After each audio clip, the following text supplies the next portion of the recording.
அஸ்ஸலாமு அலைக்கும். Hi friends எல்லாரும் எப்படி இருக்கீங்க? நல்லா இருக்கீங்களா? 2:45க்கு அலாரம் வச்சு 3 மணிக்கெல்லாம் ஷார்ப்பா வந்து அசர்த்து கியாமுலைன் தொழுகை வந்து ஸ்டார்ட் பண்ணிருவாக. வெளியில வந்து பார்க்கும்போது, வெளியில இந்த மாதிரி தான் இருந்துச்சு அமைதியா. 27 லைலத்துல் கதிர் இரவுலலாம் சூப்பரா ஜே ஜேன்னு கூட்டமா இருந்துச்சு. ஆனா இப்ப போம்போது ஒரு ஈ காக்கா கூட இல்ல. அல்லாவுடைய நாட்டத்தினால இப்ப தொழுதுட்டு வீட்டுக்கு வரும்போது மணிய பார்க்கும்போது 3:30 இருந்துச்சு. 4:30 வரைக்கும் எப்பவுமே வந்து குரான் தான் ஓதிக்கிட்டு இருப்பேன். ஏன்னா ஒரு ஐன் முடிக்க எனக்கு 1 மணி நேரம் ஆகும். ஏன்னா ரொம்ப பையா நிதானமா தான் ஓதுவேன். ரொம்ப ஸ்பீடாலாம் ஓத மாட்டேன். ஏன்னா பிழைகள் எதுவும் வந்துருமோ அப்படின்னு சொல்லிட்டு பையா நிதானமா தான் ஓதுவேன். ஓதி முடிச்சுட்டு 4:30க்கு தான் பையனையும் எழுப்பிவிடுவேன். ஏன்னா வந்து வாங்கு சொல்லுத வரைக்கும் நம்ம வந்து சஹர் சாப்பாடு சாப்பிடலாம். முன்னலாம் எனக்கு அதெல்லாம் தெரியாது. 3 மணிக்கே சின்ன பிள்ளையா இருக்கும்போது சாப்பிட்டுட்டு அப்படியே நியத்து வச்சுட்டு படுத்துருவேன். இப்போ தான் வந்து அசர்த்துலாம் துவாலாம் சொல்லும்போது நம்மளுக்கு வந்து தெளிவுபடுது. அதனால சரி 1 ஹவர் வந்து வேஸ்ட் பண்ண வேண்டாம்னு சொல்லிட்டு குரான் தான் ஓத ஸ்டார்ட் பண்ணிக்கிட்டு இருந்தேன். அல்ஹம்துலில்லாஹ் 27வது தூசு முடிச்சாச்சு.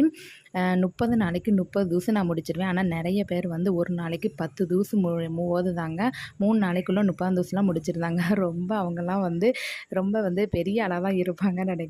என்னாலலாம் அந்த அளவுக்கு ஸ்பீட்லாம் ஓத முடியாது. நான் ஓதி முடிக்கவும் கரெக்ட்டா மணி 4:15 ஆச்சு. வந்து கிச்சன் பக்கமா வந்தாச்சு. நைட்டே வந்து சோறு வடிச்சுட்டு போயாச்சு.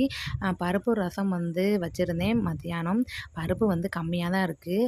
நைட்டு வந்து அப்பா, மம்மி எல்லாரும் வந்து அத வச்சு சாப்பிட்டாங்க. சரி பருப்பு பையனுக்கு மட்டும் தான் இருக்கு. ஒரு தொடுகறி ஏதாவது பார்க்கணும் அப்படின்னு சொல்லிட்டு வீட்ல 2 முட்டை இருந்துச்சு. சரி பொடி உள்ளி போட்டு கிண்டி வச்சிடலாம் அப்படின்னு சொல்லிட்டு கிச்சன் பக்கமா வந்த பிறகு தான் தெரியுது, என் ஃப்ரெண்டு குடுத்துட்ட மோர் மிளகா வந்து என் கண்ல தென்பட்டுச்சு. ஆஹா! இதை எப்படி நம்ம மறந்தோம் அப்படின்னு சொல்லிட்டு வறுக்க நான் ஸ்டார்ட் பண்ணிட்டேன்.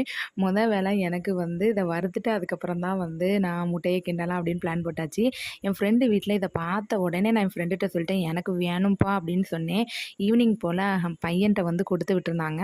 எனக்கு இந்த மோர் வத்தலுக்கு நல்லா கஞ்சிக்கு தொட்டு சாப்பிட நல்லாயிருக்கும். சரி இன்னைக்கு ரசம் இருக்குல்ல, ரசம் வச்சு சாப்பிட்டா நல்லா தான் இருக்கும் அப்படின்னு சொல்லிட்டு மோர் மொளவத்தல் நான் ஒரு 4 அண்டா வறுத்துட்டேன். ரொம்ப ஆசை, ரொம்ப நாள் ஆசை இத வச்சு சாப்பிடணும். அதுவும் என் ஃப்ரெண்டு சூப்பரா உப்புலாம் கம்மியா போட்டு அழகா இருந்துச்சு. காரமே இல்ல.